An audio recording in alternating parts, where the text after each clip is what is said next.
He was just an old black man behind the wheel of a classic car until the cop saw his ID and froze. What was supposed to be a routine traffic stop turned into a moment that exposed everything wrong with how we see race, power, and justice in America. You won't believe who he really was, or how his silence spoke louder than a protest. Dear viewer, what you are about to witness is not just a story. It is a powerful testament to the quiet power and pursuit of justice in places most people ignore. If this is your first time here, I warmly invite you to share where you are watching in the comments below.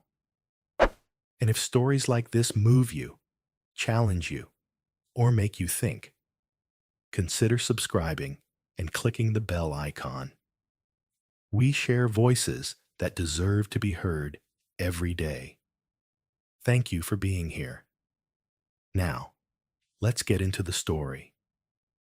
The morning fog hadn't yet lifted over the quiet outskirts of Savannah, Georgia, when Officer Bryce Maddox spotted the car. It moved slowly, deliberately, a matte black 1970 Cadillac Fleetwood gliding down Highway 17 as though it had all the time in the world.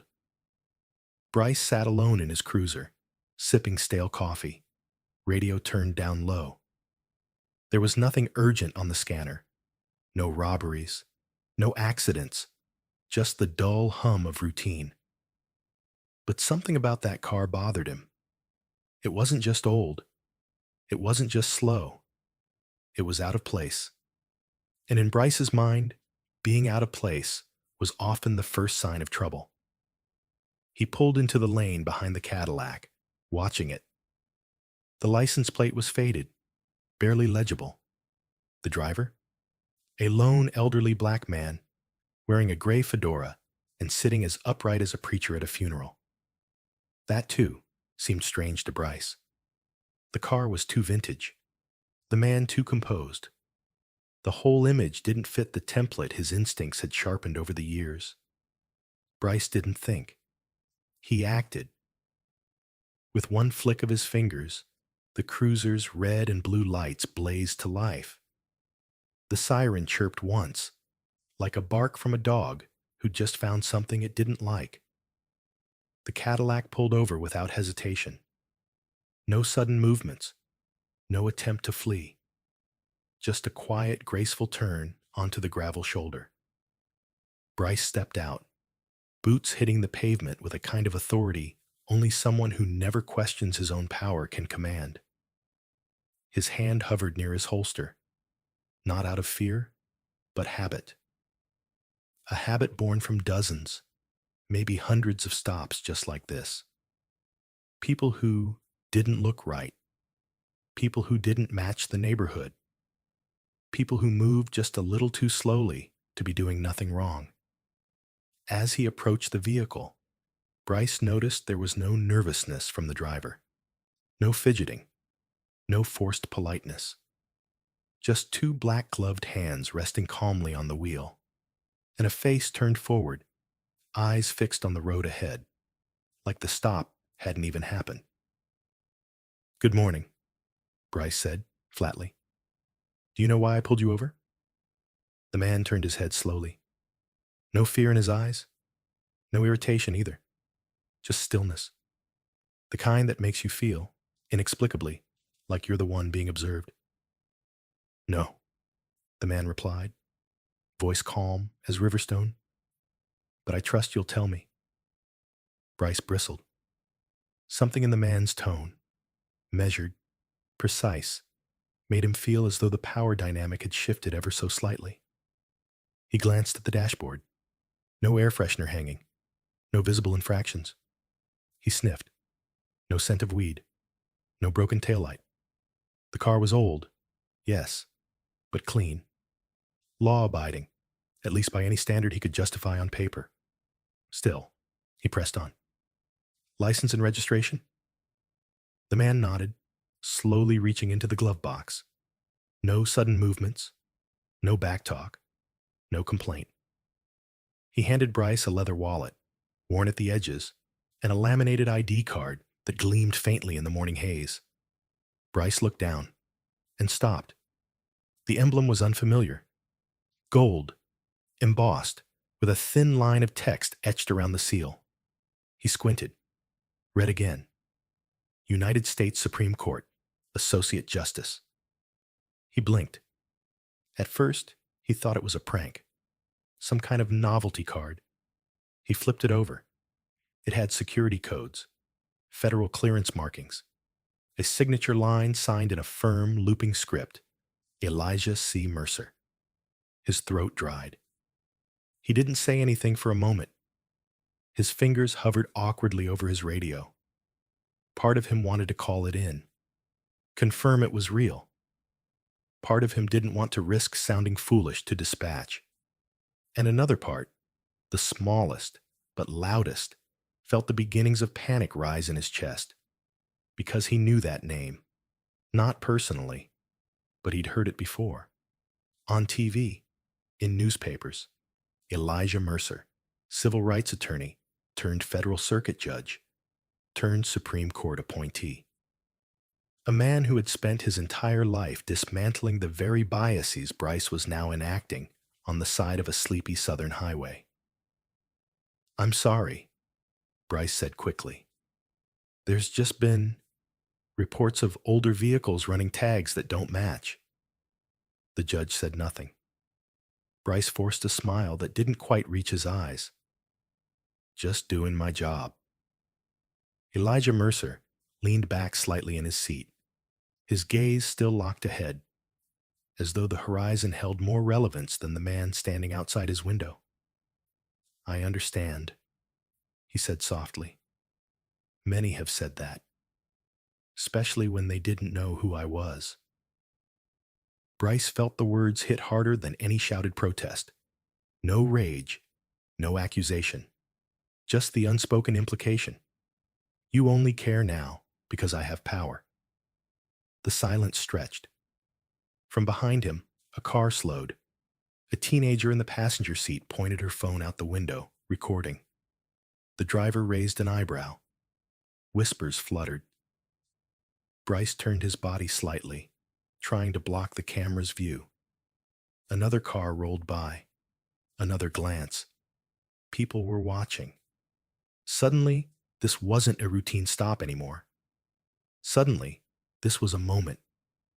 And Bryce, Officer Maddox, felt like the only person who hadn't realized that until it was too late. He handed back the ID with trembling fingers. "You're free to go, sir." Mercer didn't move. He looked at Bryce for the first time. Really looked. And what Bryce saw wasn't anger. It wasn't pity either. It was disappointment. Deep, ancient disappointment. Like the face of someone who had watched 1,000 versions of this moment unfold and still hadn't grown numb to it. "I was on my way," Mercer said quietly, "to give a eulogy for a man who fought so that being pulled over wouldn't feel like a sentencing." He reached for the gear shift, but it seems we're not done fighting yet. The Cadillac rolled back onto the road, slow and steady, leaving a trail of silence that stretched far behind it. Longer, louder than any siren ever could. And Officer Bryce Maddox stood on the gravel shoulder, badge heavy on his chest, heart pounding in his throat. Not because he had made a mistake, but because, for the first time in his life, he was beginning to understand what kind of mistake it truly was. Bryce Maddox had been a police officer for 12 years. In those years, his uniform had become second skin. His badge, a symbol not only of authority, but of identity. He had walked into every precinct, every gas station, every courtroom with the quiet confidence of a man whose title carried weight, even when his words didn't. But that morning, on the side of Highway 17, as the Cadillac disappeared behind the veil of trees and rising sun, something fundamental shifted. Something so small and quiet It should have been dismissible, yet it wasn't. Back in his cruiser, the silence was different now. It wasn't the comfortable quiet he used to savor before a shift kicked into chaos. It was the kind that crept into your chest and asked questions you weren't ready to answer. The kind that didn't shout, but left echoes behind. He looked down at the badge resting against his chest. It hadn't changed. The silver shone under the windshield's filtered light, still emblazoned with the same words, to serve and protect. But now, those words felt like a dare. Who had he really been serving in that moment? What had he been protecting? His pride? His assumptions? Bryce had spent his career believing in instincts. They were what set good officers apart from the rest, or so he'd been told. He prided himself on reading the situation, feeling when something was off, acting fast when others hesitated. But what if that feeling wasn't instinct at all? What if it was bias, dressed in the uniform of intuition? He didn't like the thought. It scraped at the edges of his self-image like sandpaper. But the face of Elijah Mercer, the Supreme Court justice he had pulled over just an hour ago, refused to leave his mind. That composed, steady gaze had offered no accusations, but had somehow unraveled Bryce more than any confrontation ever could. He drove the cruiser back to the station, moving on autopilot. The road signs blurred past. The chatter on the radio was just noise. As he pulled into the lot, he sat for a long moment before stepping out. He walked inside. No one greeted him differently. No alarms had been raised. Everything looked exactly the same. And yet, nothing felt familiar anymore. In the locker room, Bryce removed his duty belt and sat on the bench, elbows on his knees, hands gripping the badge like it might slip from his grasp. Across from him was a long mirror, cracked slightly in the corner, the kind every officer saw at the beginning and end of a shift. It had never meant anything before, just a surface. But now, it was a challenge. He stared at his reflection, not the uniform, not the badge, but the man beneath it. The lines in his face that had grown deeper.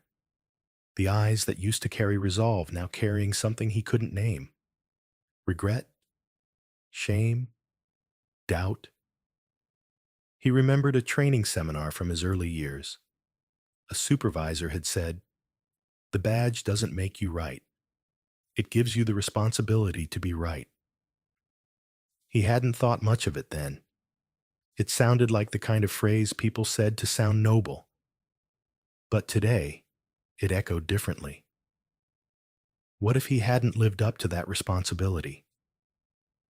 Later that afternoon, Bryce found himself sitting in front of a computer in the precinct's break room. Curiosity, no, guilt, drove him to type in Elijah C. Mercer. The results poured in. Articles, interviews, law reviews, images of Mercer standing beside civil rights leaders, speaking before Congress, quietly shaking hands with families freed from unjust sentences. And there, in one video, Mercer delivering a speech at a graduation ceremony. "I've been judged. Before I ever became a judge," Mercer had said to the graduates, "not for what I'd done, but for what I looked like, where I stood, how I carried myself. And yet I chose not to become what I was assumed to be. I chose the law not to be above others, but to remind the law itself what justice should feel like." Bryce stopped the video. His throat tightened. It wasn't just that he had pulled over a powerful man. It was that he had attempted to diminish someone who had spent his life ensuring others couldn't be diminished.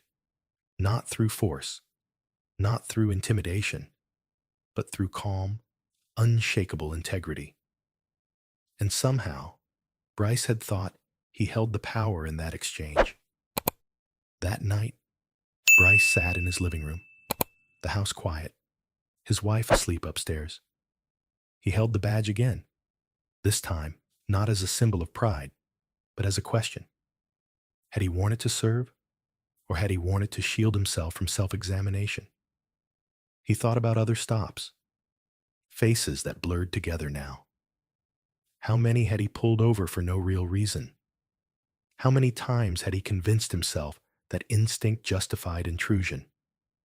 How many people had driven away from his cruiser, feeling violated, afraid, humiliated, and he had never once questioned whether they should have? He couldn't sleep. In the morning, Bryce walked into the precinct early and requested a meeting with his captain. It wasn't a resignation. It wasn't a confession. It was something harder, a request for accountability. "I need to talk to someone," he said, "about training, about how we do things, about how I have been doing things." The captain raised an eyebrow. "Everything okay?" "No," Bryce replied, "but I want to make it okay before someone else has to carry the cost of my silence." It was the first time in 12 years he had entered that office without the shield of righteousness. And it wouldn't be the last, because now he understood. The badge only has power when it reflects back honor. And if the mirror starts showing something else, it's not the mirror that needs changing. It's the man staring into it. It began with a whisper, not from a person, but from the uniform itself. The same navy blue fabric that once felt like armor against the world now clung tighter to Bryce Maddox's shoulders, heavier than it had ever been. It didn't sag with wear. It sagged with weight. The invisible kind. The kind that accumulates when the truths you've ignored begin to surface and stare back at you. The morning after his meeting with the captain, Bryce entered the Monroe Police Department to find things exactly the same. Coffee brewing, boots echoing across tile, officers trading tired jokes near the evidence lockers. But for Bryce, nothing felt familiar anymore. He moved slower, not from fatigue, but from an unease that lingered like static in the air. No one had said anything outright. No one needed to. The story of the stop had begun its silent spread. Someone must have seen the footage, not the official body cam. There wasn't much of that left intact. But someone on the street had filmed part of the encounter with Justice Elijah Mercer. A few seconds. Enough to raise questions, enough to pull the thread. A week later, the department received its first official inquiry from the State Judicial Oversight Office. It was worded politely, but its meaning was precise. They wanted documentation, logs, procedures, body cam data, any correspondence. Bryce was told it was routine, but he could feel the chill settling in the seams of his reputation. Suddenly, the jokes at the lockers stopped when he passed by. He was no longer just Officer Maddox, patrolman with high clearance stats and instinct that never missed. Now, he was the officer who pulled over a Supreme Court judge without probable cause. The same judge who'd authored decisions on racial bias and systemic accountability.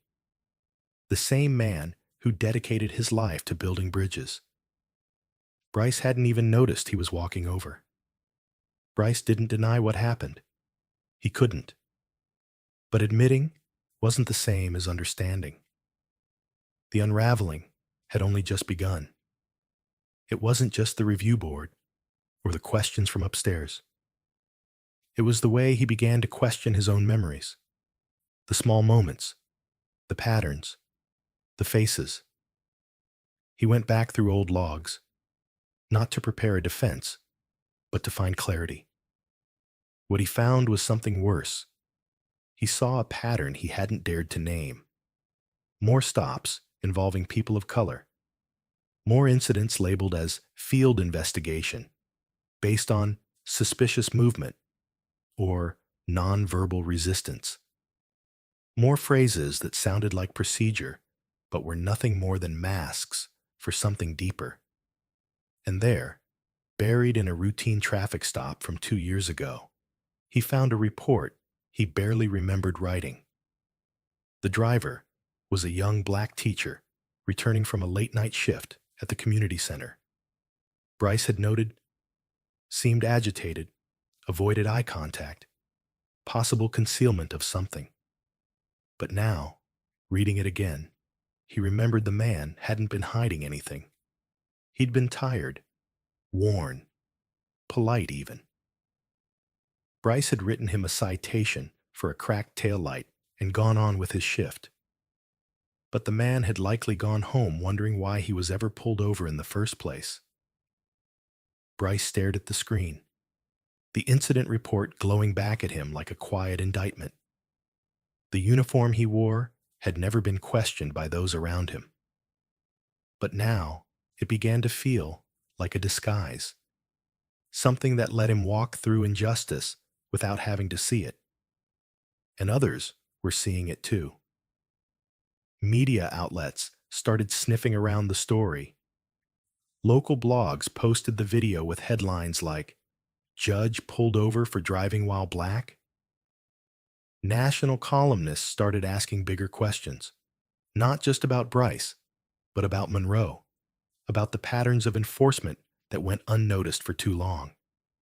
Then came the phone call from his son's school. "Mr. Maddox, we had a situation during civics class." Bryce froze. "Your son was visibly upset when another student mentioned the video circulating. We just wanted you to be aware." He hung up and sat in silence. Later that night, he found his son sitting at the kitchen table, notebook open, but no homework done. Instead, the boy had written just one sentence. "How do I tell people I'm proud of my dad if they think he hurt someone?" Bryce didn't answer. He couldn't. Because he didn't have a name for what he had done. Not in legal terms, not in departmental code, but he knew it had left a mark. One he couldn't wash off with procedure.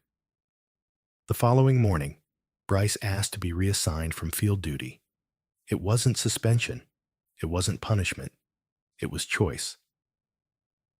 "I don't think I should be the one pulling people over right now," he said. The captain nodded, unreadable. Back at his desk, Bryce took off the uniform shirt and folded it carefully. Underneath, he wore a simple white undershirt. No badge, no nameplate, just fabric. It felt strange at first, walking through the precinct without the uniform. Like walking into a house you used to live in, only to find the furniture rearranged. In that quiet, Bryce began reviewing case files from others. Taking a desk roll meant sorting paperwork, closing pending citations, cross-referencing department codes. But he also began paying attention to patterns he had never noticed before. Which officers had the highest stop-to-citation ratios? Which neighborhoods were most frequently patrolled? What language was used in reporting, and when? And slowly, the uniform he had once defended began to unspool itself in his mind. It had never been about the fabric, or the badge, or the weight on the belt. It was about what it let you ignore, what it gave you permission to overlook. By the end of the month, Bryce had filled a personal notebook with more observations than he had in 12 years of active duty. Questions, discrepancies, words that once looked like order now looked like camouflage. He wasn't out to burn the house down, but he wasn't going to pretend it was clean anymore. The unraveling of a uniform wasn't about disgrace. It was about finally noticing the thread had been loose all along. It started as a local story, a routine traffic stop in Monroe, Alabama. A black Lincoln pulled over by Officer Bryce Maddox, an elderly black man behind the wheel. No raised voices, no arrests. On the surface, nothing remarkable. But what the world learned days later was that the man sitting quietly in that driver's seat was not a retiree heading to the market or a parishioner en route to Sunday service. It was Justice Elijah Mercer, a sitting Supreme Court judge, one of the most respected minds in modern constitutional law. The moment that detail surfaced, everything changed. It began with a still frame, a single clip shared from a teenager's cell phone, capturing the moment Justice Mercer stepped out of his vehicle. Not defiant, not afraid, simply dignified. His hands rested at his sides, his eyes calm but unyielding. The clip spread across social media like a gust through dry leaves. The caption was simple: "This is who we stop in broad daylight." There were no special effects, no added commentary, but something about it struck a collective nerve. Maybe it was the composure of the judge. Maybe it was the officer's uncertainty. Or maybe, deeper still, it was a country finally seeing itself in a moment it could no longer justify or unsee. By the end of that week, news anchors were no longer debating if the stop was justified. They were asking how it ever became possible for someone like Justice Mercer to be stopped at all. Not because he was powerful, but because he had become symbolic of something too many people had silently endured for too long. Church pulpits began referencing it. College classrooms paused their curriculum to replay the clip. Law professors rewrote their discussion modules to include the Monroe Stop as a case study on implicit bias in procedural justice. What had once been viewed as standard discretion was now held under the microscope of moral reckoning. In neighborhoods across cities like Chicago, Atlanta, Detroit, and Oakland, community leaders began organizing "What Would You Have Seen" sessions, forums where residents and officers sat down and analyzed traffic stop footage together, asking not just what happened, but what was seen, assumed, feared, or missed. It wasn't training. It was transformation. In one such forum in Harlem, a young woman stood up and said, "If the law can't tell the difference between a threat and a judge, maybe it's time the law looked inward." Her words went viral, not because she was famous, but because she had said what thousands were feeling. High school debate teams took it further. Students argued not about technicalities, but about the foundations of perception. A 10th grader in Minneapolis asked during a mock trial, "Why do we need someone to be a Supreme Court judge to see their humanity?" The room went quiet. Judges gave no feedback. They didn't need to. Ripples moved faster than laws. Art installations began appearing in cities across the country. Empty judges' benches placed in parks, intersections, even shopping centers, with plaques that read, "Would you see him now?" Museums began curating exhibits on Black dignity in public spaces, highlighting the cost of being invisible until power reveals you. The judiciary responded too, not with a statement, but with a shift. During a televised legal summit, multiple justices refused to take center stage. Instead, they sat in the audience, silent, deliberate. The symbolism didn't go unnoticed. One moderator whispered, "This is what it looks like when justice sits with the people." Even within police departments, reforms began to surface, not because of mandates, but because the silence of the uniform had become deafening. In Los Angeles, officers began including a new line in their stop reports. Was empathy practiced? It wasn't a rule, just a prompt. But it changed how reports were written. Then came the letters, thousands of them, handwritten, typed, spoken into video form, from citizens who had never been pulled over, and from those who had far too many times, from retirees and teenagers, teachers and pastors, all addressed to Justice Mercer. None asking for him to speak, but thanking him for what his silence had revealed. At the heart of this ripple wasn't rage, it was recognition. That a man who had spent his life ensuring fairness under law could still be seen as less than when stripped of title. That dignity is not a reward, but a birthright.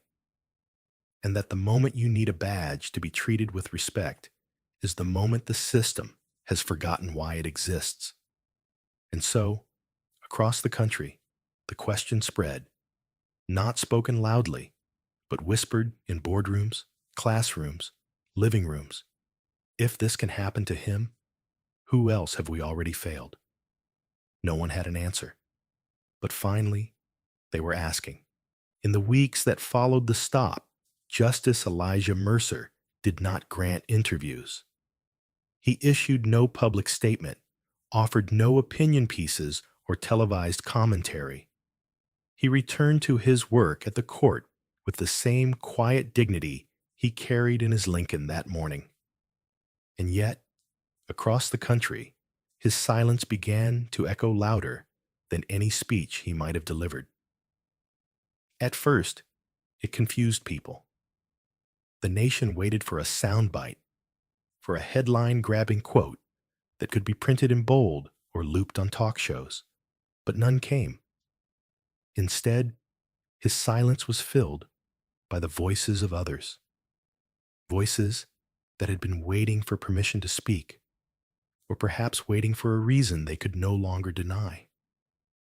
It was in this stillness that his legacy took form, not built on policy or power, but on the unintended truth that justice should never have to wear a name tag to be recognized. His was not the legacy he asked for, but it became the legacy the nation needed. In law schools, the case of Mercer vs. Misperception became required reading, not as an official case law, but as a moral study. Professors posed questions not about guilt or innocence, but about assumptions, not about legality, but about awareness. Students wrote essays not to defend an argument, but to understand the anatomy of a mistake.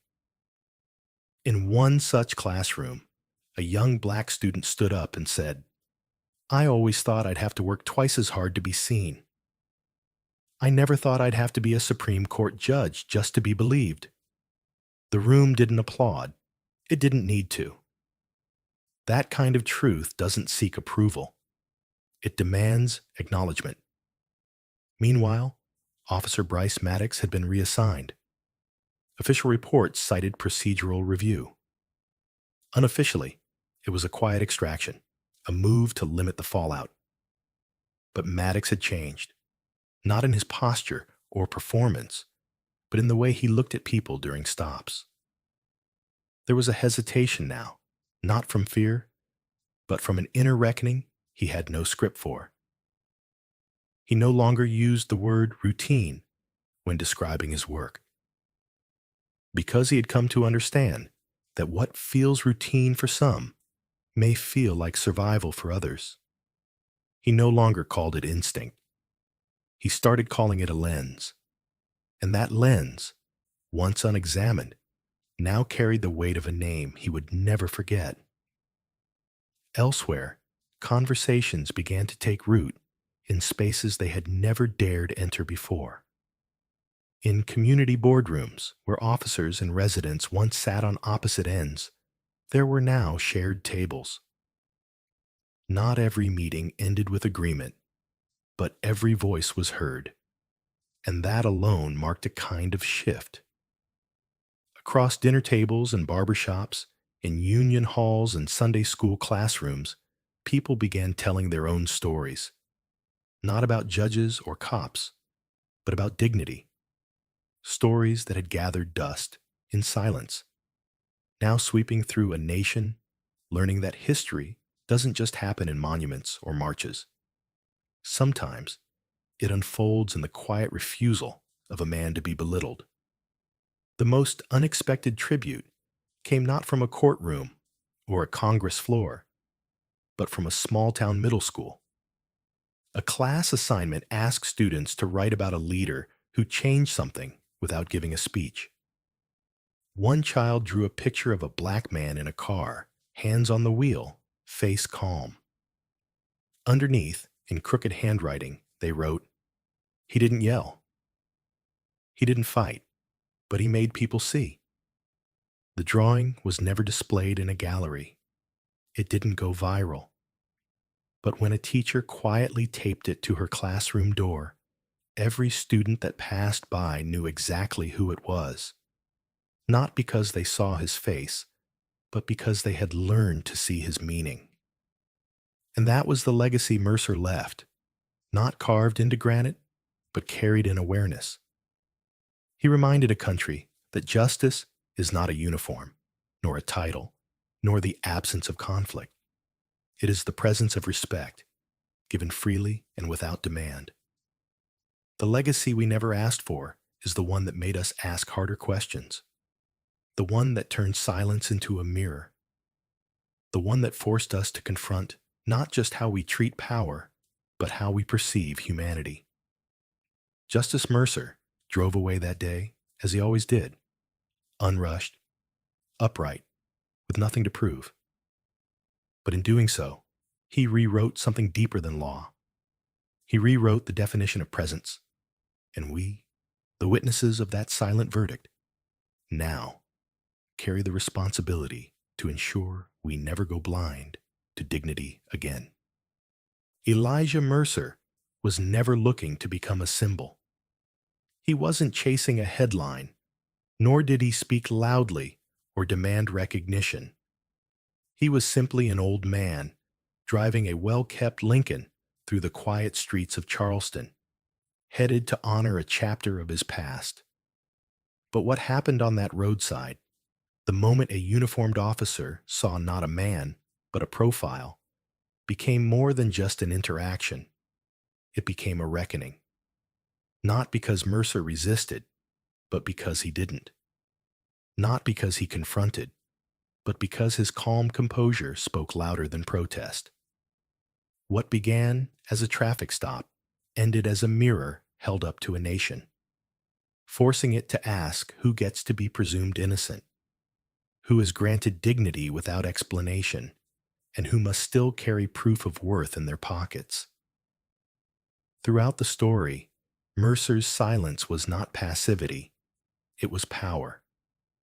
Every pause, every calm reply, every refusal to escalate carried the weight of decades spent upholding the very justice system that now doubted him. Officer Bryce Maddox, who initiated the stop, wasn't a villain in the traditional sense. He was a product of unchecked bias and unchallenged authority. But through this single interaction, we saw how a crack in the armor of assumption could widen into a fracture of self-awareness. Maddox's journey, his shift from instinct to introspection, echoes the journey so many in positions of power must make. He did not lose his job, but he lost something more revealing: the unquestioned confidence in his own righteousness. And then came the ripple, the footage, the bystanders, the silence that became a national conversation.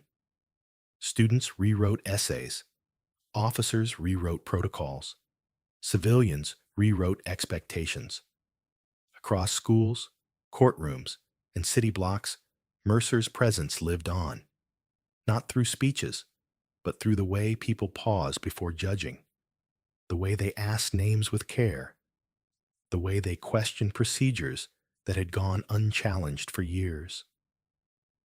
A man who had no intention of leading a movement, did just that by refusing to shrink beneath disrespect and by choosing presence over performance. The lesson in this story isn't about one bad cop or one good man.